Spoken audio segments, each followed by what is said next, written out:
தான் இருக்கோம். இன்னும் விஜய் வரல, பாத்துட்டு தான் வருவா. நீங்க போய் சாப்பிடுறது சாப்பிடுங்க.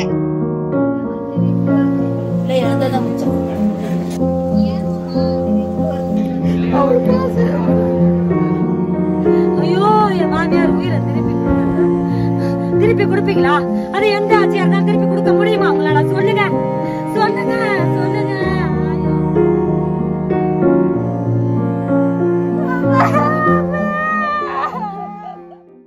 நாம் இப்போ இருப்பது கரூர் மாவட்டம் ஏமர்புதூர் அப்படின்ற ஒரு ஊரில். இந்த பகுதியில் கிட்டத்தட்ட ஒரு 5 பேர் இங்கேருந்து இந்த தாவேகா அந்த தேர்தல் பிரச்சாரத்துக்கு போனவங்க இறந்துருக்காங்க. இதே பகுதியில் 3 பேர் இறந்துருக்காங்க. இந்த 2 தெருவுலேயே இறந்துருக்காங்க. பக்கத்தில் ஒரு 700 மீட்டரில் இன்னொரு ஃபேமிலியில் இருக்கிற அம்மாவும் பொண்ணும் இறந்துருக்காங்க. அந்த பொண்ணுக்கு 9வது படிக்கிற பொண்ணு. ஸோ முழுக்க இந்த பகுதியே வந்து ரொம்பவே அதிர்ச்சி அடைந்திருக்காங்க அந்த மக்கள். எப்படி இது நடந்துருச்சு, போதிய பாதுகாப்பு வழங்கப்பட்டிருக்கிறதா அப்படின்ற பல்வேறு கேள்விகள் இருக்குது. நம்மோட காளியப்பன் இருக்கார். இவர் வந்து ஒரு ரிட்டையர்டு பிரிசன்ஸ் டிபார்ட்மெண்ட்டுடைய அதிகாரியாக இருந்திருக்கிறார். சார், நீங்கள் உங்கள் ஒய்ஃப் போனாங்களா அந்த தேர்தல் பிரச்சாரத்துக்காக? என்ன சொல்லிட்டு போனாங்க? கடைசியாக என்ன பேசுனீங்க? நீங்கள் மீட்டிங்கு போயிட்டு வரேன்னு சொன்னேன். மீட்டிங்கு போயிட்டு வரேன், பார்த்துங்க அப்படின்னு சொல்லிட்டு வேற எதுவும் பேசல. உங்களுக்கு தெரியாது அங்கே இவ்வளோ அளவுக்கு கூட்டம்லாம் சேர்ந்துருக்கு அப்படின்னு? தெரியாது. தெரிஞ்சிருந்தா நான் விட்டுருக்க மாட்டேன். தெரியாது. எப்போ வந்து அவங்க கிளம்பி போனாங்க வீட்டில இருந்து? 12 மணிக்கு. 12 மணிக்கு போனாங்க. 12 மணிக்கு போய் 7 மணி வரைக்கும் அங்கேயே தான் இருந்தாங்க. தகவலும் தெரியல எங்களுக்கு. 7 மணி 7:15 வாட்ஸ்அப்பில் மெசேஜ் வந்த முன்னாடி தான் எங்களுக்கு தெரியும் என் ஒய்ஃபு இருந்தது.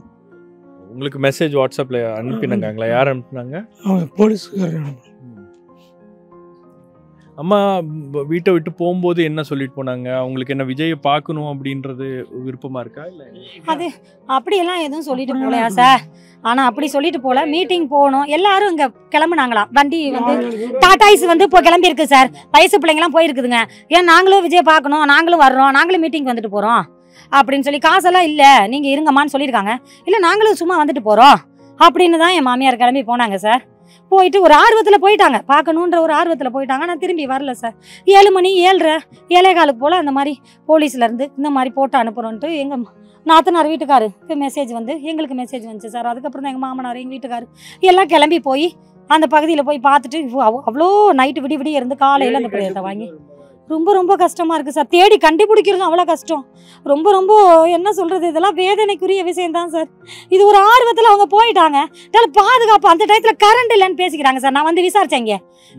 யார்கிட்ட கேட்டீங்க? என்ன விசாரிச்சீங்க? என்ன சொன்னாங்க? பக்கத்துல அவங்க கூட போனாங்கல்ல சார், பக்கத்துல போனாங்கல்ல பொண்ணுங்க, அந்த பொண்ணுங்களை கேட்டேன். எங்க ஏரியா பொண்ணுங்களை கேட்டப்போ அவங்க சொன்னாங்களே, நாங்களாம் பக்கத்துல தான் இருந்தோம், நல்லா சூப்பரா விஜய் கட்டவுட்ல இருந்து போட்டாலாம் எடுத்துருக்காங்க, பிள்ளைங்களோட எல்லாம் எடுத்துருக்காங்க. எடுத்துட்டு எல்லாம் வழி போலீஸ்காரங்க வந்து விலக்கி தான் விட்டாங்களாம்.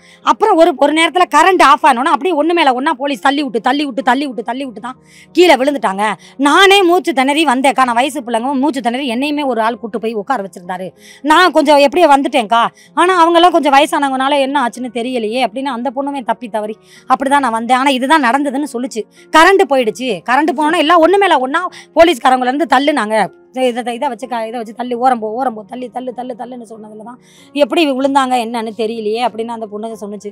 ஆனால் இது எனக்கு ரொம்ப வேதனை அளிக்குது சார். ரொம்ப கஷ்டமாக இருக்குது. இந்த அரசு வந்து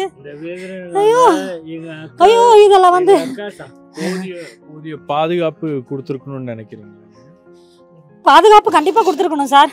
ஆனால் பாதுகாப்பு அவங்க கொடுத்ததாக தான் சொல்கிறாங்க. அங்கே போனவங்க பாதுகாப்பெல்லாம் கரெக்டாக தான் இருந்தது, எல்லாமே இருந்தது. இடையில கரண்ட் கட் ஆனது சொல்கிறாங்களே, கரண்ட் ஏன் சார் கட் ஆகணும் சொல்லுங்கள் சார். இதுக்கு எனக்கு பதில் சொல்லுங்கள். இந்த என்ன சொல்கிறது, யாராக இருக்கட்டும், இந்த ஒரு மீட்டிங் நடக்குதுன்னா எது இருந்தாலும் அவங்க எல்லாம் முன்னே ஏற்பாடு பண்ணிட்டு தானே சார் அந்த இதுக்கே இப்போ வரணும். எல்லாம் பண்ணி வச்சிருப்பாங்கல்ல சார். ஏன் அந்த டயத்தில் கரண்ட் போச்சு? இப்போ என் மாமியார் உசுரை யாரால திருப்பி கொடுக்க முடியுமா சார்? 1000 பணம் வரட்டும், நகை வரட்டும், எது வேணாலும் நீங்கள் ஆறுதல் சொல்லுங்கள் சார். என் மாமியார் போன உசுறு தானே சார். என் பேத்தி பிதிரு மகளை எல்லாமே தவிக்க விட்டுட்டு போயிட்டாங்களா சார். எங்கள் மாமனார் ஆதரவு இல்லாமல் இருக்கிறார் சார். யார் சார் ஆதரவு தருவாங்க சொல்லுங்கள் சார். இதுக்கு யார் தருவா? எந்த கட்சி தருவோம் சொல்லுங்கள். நாங்கள் எந்த கட்சியுமே வேணாம், எங்களை நிம்மதியாக இருக்க விடுங்க சார். உண்மையாலுமே நாங்கள் என் மாமியார் எல்லாரும் மாதிரி ஆசைப்பட்டு தான் சார் போயிருப்பாங்க. அதை நான் வேணா சொல்கிறேன். ஆசைப்பட்டு தான் ஒரு விஜய் வர்றாரு, ஒரு நம்ம ஸ்டாலின் வர்றாரு, ஐயோ முதலமைச்சர் வர்றாரு, ஜெயலலிதா வருது, நம்ம யாரா இருந்தாலும் ஒரு பார்க்கணும்னு ஒரு ஆர்வம் இருக்கும். எல்லாரும் போவையில அவங்க ஆசைப்பட்டு போயிட்டாங்க சார். இதுதான் நடந்தது. வேற எந்த இதுவும் நாங்க எந்த கட்சியும் அந்த கட்சி இந்த கட்சி அதெல்லாம் நாங்க இல்லை சார். கட்சியை பத்தி நாங்க பேசவே விரும்பல. இதுதான் நடந்தது. ஆனா எங்க மாமியார் உயிர் போனதுதான். ஆனா அந்த இழப்பை யாராலையும் சரி கட்ட முடியாது. சரி கட்டுவீங்களா? அந்த ஆட்சி, இந்த அரசு எல்லாமே சரி கட்ட முடியுமா சொல்லுங்க சார்? விஜயால தான் சரி கட்ட முடியுமா? முடியாது சார். அதுதான் உண்மை. நாங்க இப்ப கண்ணீர்ல தவிக்கிறோம். எங்களை மாதிரி ஏமர்புதூர் ஏரியால எத்தனை பேர் தவிக்கிறாங்க தெரியுமா சார்? யாரும் பேச முன் வரல. நான் வந்து பேசுறேன் சார். என்னால முடியல. என் மாமியாரை நான் இழந்துட்டு எனக்கு இன்னொரு தாயா இருந்தாங்க. என்னோட கர்ப்பப்பை ஆபரேஷனுக்கு வந்து என் தாய் மாதிரி எனக்கு வந்து தாய் இல்ல பிள்ளைக்கு தாய் மாதிரி வந்து உதவி செஞ்சாங்க சார். எங்க அம்மா வயசானவங்க, வர முடியல. என் மாமியார் மாமனார் தான் சார் எனக்கு. இப்ப அவங்க இல்லைன்னா எனக்கு யார் சார் இருக்கா? எனக்கு யார் பாதுகாப்பு? 2 பெண் குழந்தைங்க சார் எனக்கு. எனக்கு ஆண் வாரிசு கூட கிடையாது. என் மாமனார் மாமியார் தான் நான் நம்பி இருந்தேன். என் மாமியார் இல்ல. நாளைக்கு இன்னொன்னு ஏதாவது நடந்தா இதுக்கு யாரு பதில்? இதுக்கு ஏதாவது ஒரு முடிவு கட்டுங்க சார் ப்ளீஸ். என்னால முடியல. இங்க இருக்கக்கூடிய இந்த மக்களுடைய கேள்விகள், ஏராளமான கேள்விகள் இருக்கு. அதாவது போதிய பாதுகாப்பு ஏன் வழங்கப்படவில்லை? அதாவது அங்க அவ்வளவு கூட்டம் கூடி இருக்கு அப்படின்னும் போது அங்க வந்து கூடுதல் பாதுகாப்பு வழங்கி இருக்க வேண்டும். இந்த மாதிரி ஒரு நிலைமை ஏற்படுது அப்படின்றது அவங்களுக்கு முன்கூட்டியே கணிச்சிருக்க வேண்டும். இவ்வளவு பேர் அங்க கூடி இருக்காங்க. ஒரு ஒரு கொஞ்ச நேரத்திலேயே அவங்க வந்து ஒரு 20,000 பேர் 30,000 பேர் கூடி இருக்காங்க அப்படின்னா, அதுவும் 12 மணிலிருந்து அவங்க எல்லாருமே கொஞ்சம் கொஞ்சமா அங்க வந்து குழுமி இருக்காங்க அப்படின்னும் போது அதை முன்கூட்டியே கணித்து அந்த இடத்துல போதிய ஏற்பாடுகளை ஏன் செய்யவில்லை அப்படின்ற அந்த கேள்விகள் தான் வந்து இந்த குடும்பங்களுக்கு இருக்கிறது. அவங்களுடைய சொந்தங்களை இழந்திருக்காங்க. என்ன ஆச்சு அப்படின்றதே அவங்களுக்கு தெரியல. ஏன்னா மற்றவங்க கிட்டலாம் கேட்டு அவங்க தெரிஞ்சுக்கும் போது அவங்களுக்கு வரக்கூடிய தகவல்கள்லாம் வந்து மேலும் பல கேள்விகளை எழுப்பியுள்ளது. இந்த பகுதியிலேயே கிட்டத்தட்ட உங்களுக்கு 5 பேர் வந்து இறந்துருக்காங்க. இந்த தள்ளுமுள்ளில் மூச்சு திணறி தான் இறந்துருக்காங்க. எல்லாருக்கும் வந்து அவங்க வீட்டிலேருந்து போயிருக்காங்க அப்படின்னு தான் தெரியும். அதுக்கப்புறம் அவங்களுக்கு என்ன ஆச்சு அப்படின்றதே தெரியாத ஒரு மனநிலையில தான் இந்த குடும்பங்கள்லாம் தவிச்சுக்கிட்டு இருக்காங்க. அவங்க போகணுன்னு அப்போவே முடிவு பண்ணிட்டாங்களா? இல்லை சார், அவங்க அப்படியெல்லாம் இந்த கரூர் நடக்கிறப்பன்னு சொல்லிட்டு தான் முடிவு இல்லை. சரி பாப்பா லீவ் விட்டாங்களா, வெள்ளிக்கிழமையோட முடிஞ்சு வச்சு லீவு. சரி பாப்பா லீவ் விட்டதுனால சரி இது வந்து போகலான்ட்டு தான் இருந்தது. போய் பார்க்கலாம்னு ஒரு ஆசை இருந்திருக்குது. ஒய்ஃபு பாப்பாவுக்கு விஜய் மேலே கொஞ்சம் பாசம் இருந்தது. ஆனால் இப்போ லீவ் விட்டதுனால 2 பேர் போகிறோம். இப்போ திடீர்னு பாப்பா பல்ட்டி அடிச்சு நான் வரலேன்ருச்சு. அப்புறம் என்ன வந்துடுச்சு, நீ உன்னால தான் நான் பெறட்டு போகிறேன், நீ வரலைன்னா நானும் போகலைங்க. அப்புறம் அப்படி 2 பேர் போட்டேன். நான் தான் அங்கே முடிவு நான் மேற்க கொண்டு விட்டு வந்தேன். நான் என்னை கொண்டாந்து அங்கே விட சொன்னாங்க. நான் விடாதப்போ என் வேலை டியூட்டி இருக்குது எனக்கு, நான் போய் ஆகணும். என்ன வேலை? டாஸ்மாகில் சூப்பர்வைசராக சார் போய் ஆகணும். நான் ஏன் டியூட்டிக்கு நான் போய் ஆகணும். நான் நீ வேணா இல்லை, நான் அங்கே போகிறாங்க, டெம்போ போகிறாங்க, டெம்போவில் போய்க்கிறேன் அப்படின்னு விட்டுட்டு வந்தேன் சார். அவ்வளோதான் சார். அதுக்கப்புறம் பார்க்க இறந்ததுக்கப்புறம் தான் பார்த்து இந்த வயசு இந்த வயசு சுத்தமா டவரே இல்ல. உங்களதான் இருக்கோம். இன்னும் விஜய் வரல, பாத்துட்டு தான் வருவா. நீங்க போய் சாப்பிடுறதா சாப்பிடுங்க. கூட்டம் ரொம்ப அதிகமா இருக்கறனால பார்த்து இல்லைன்னா பண்ணிட்டு வந்துருங்கப்பா. முதலே வந்திருக்குன்னு சொல்லிதான் கூப்பிட்டேன். நானு அதிகமா பார்க்க முடியாதுன்னு சொல்லிதான் உங்களை உடனே முடிஞ்சா வந்துட சொல்லி கூப்பிட்டேன். எவ்வளவு கூட்டமா இருக்குது, எப்படி என்ன சமாளிப்பீங்க? பாப்பா எப்படி சமாளிக்க?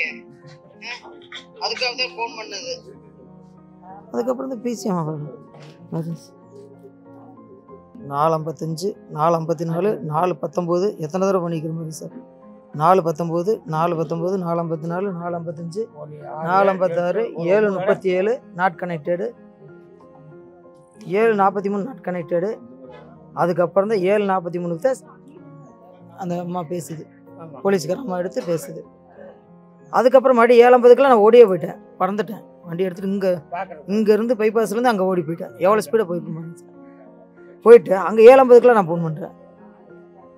மறுபடியும் அந்த அம்மா கரூர் வந்துருச்சு. அப்புறம் 7:50 பண்ணி விட்டு 8 மணிக்கெலாம் தெரிஞ்சு 8 மணிக்கு தெரிஞ்சு வச்சு 8:15 மாதிரி இன்னொரு தடவை ஃபோன் என்ன சொன்னாங்க போலீஸ்? எடுத்தோடனே ஃபோன் எடுத்தோடனே மூச்சு திணறல்னு அதெல்லாம் எதுவும் சொல்ல சார். செல்லு எடுத்து என்ன யாருங்க பேசுகிறதுனாங்க, நான் பிரியா வீட்டுக்காரர் பேசுகிறேன். நீங்கள் யாருங்க பேசுகிறோமா அப்படின்னா, நான் போலீஸ்காரமாக பேசுகிறேன்னு சொன்னாங்க. மேடம் உங்களுக்கு எப்படி செல்லு வந்தது அப்படின்னா, இல்லை கீழே போட்டாங்கட்டு எடுத்து கொண்டாந்து கொடுத்தாங்க, நான் தான் வச்சுருக்கிறேன் அப்படின்னு சொல்லி.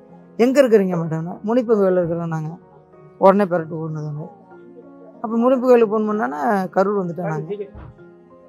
கரூர் வந்தோடனே சரி அப்படின்ட்டு, சரி மேடம் எதா இருந்தாலும் உண்மையை சொல்லுங்கள், எங்கே இருக்காங்க, இங்கே வீட்டுக்காரம்மாவை எதை பார்த்தீங்களா அப்படின்னா, அமராவதி ஆஸ்பத்திரியில் எதுக்கும் போய் பாருங்க அப்படின்னோன்னா, அங்கே போனால் என் பொண்ணு தான் சொன்னாங்க, வீட்டுக்காரம்மா சொல்லு. அதுக்கப்புறம் தான் 9:30 போல தான் தெரியும் வீட்டுக்காரம்மா. கவர்மெண்ட் ஆஸ்பத்திரி இல்ல. ஆமாம். கொண்டு போயிட்டு கருமணம் கொண்டு போயிட்டாங்க.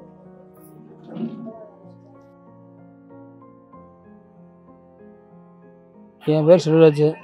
எங்கள் வீட்டுக்காரமா சந்திரா.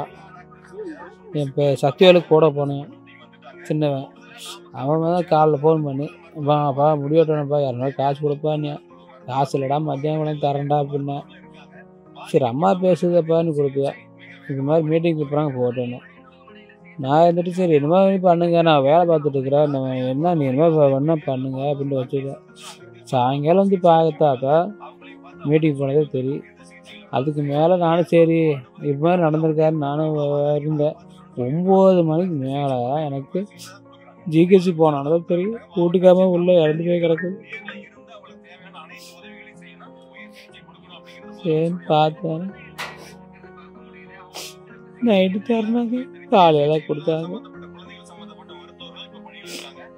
இனிமேல் நான் என்ன பிள்ளைங்களாச்சு என்னத்தை பண்ணுன்னு தெரியல.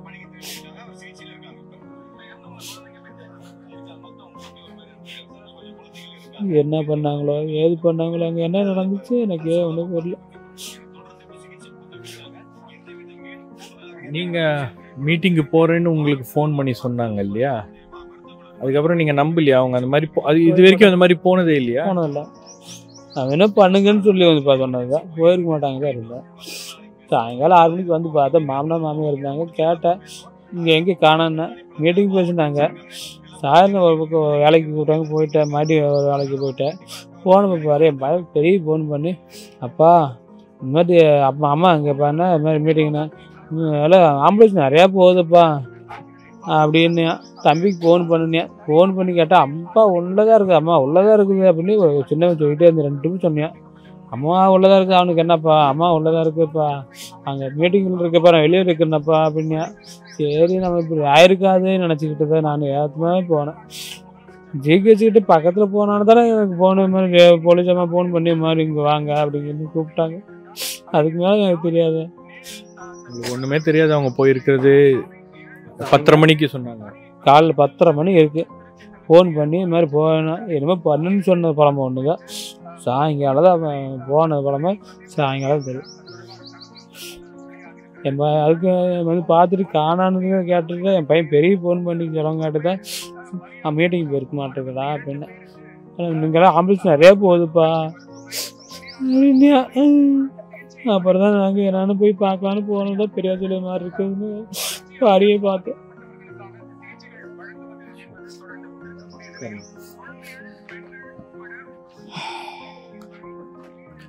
செல்வராஜ் அவர் ஒரு தினக்கூலி தொழிலாளி. அவர் வேலைக்கு போயிருக்காரு. அவங்க ஒய்ஃப் நான் வந்து இந்த மாதிரி விஜயை பார்க்க போகிறேன், அந்த கூட்டத்துக்கு போகிறேன் அப்படின்னு சொல்லியிருக்காங்க. அவருக்கு தெரியாது இவங்க அந்த கூட்டத்துக்கு போயிருக்காங்க அப்படின்னு. திரும்பி வரும்போது இங்கே வந்து வீட்டில் வந்து தேடி இருக்காரு. தேடும்போது தான் அவங்க ஒய்ஃப் வந்து இந்த மாதிரி அந்த கூட்டத்துக்கு போயிருக்காங்க அப்படின்றது தெரியுது.